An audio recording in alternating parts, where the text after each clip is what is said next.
यहाँ पे मैं आपको दिखा रही हूँ चिल्तन प्योर की एंटी एजिंग क्रीम, और इस क्रीम के बेशुमार फ़वाइद हैं। सबसे पहले तो ये है, आपके रिंकल्स अगर हो रहे हैं तो उसको रिमूव करेगा, और आपकी स्किन जो है ना ख़राब हो रही है तो उसको बेहतर करेगा। तो ये रात को लगाकर और सुबह जो है ना आप ठंडे पानी से ना फेस को वॉश कर लें।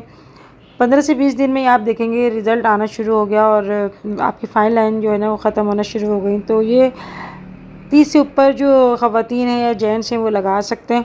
अच्छा, अगर आपको ये चाहिए तो फिर मैं आप इसका लिंक जो है मैं अपने डिस्क्रिप्शन बॉक्स में दूँगी। 10 शबाना लिख के आप मंगवाएंगे तो आपको 10% डिस्काउंट भी होगा।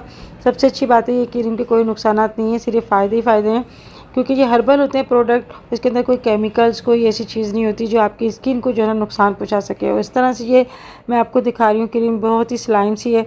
आप अपने फेस के ऊपर हल्का हल्का मसाज करें और बस फिर आप को कुछ नहीं करना, जो भी कुछ करेगी क्रीम अपना काम खुद करेगी।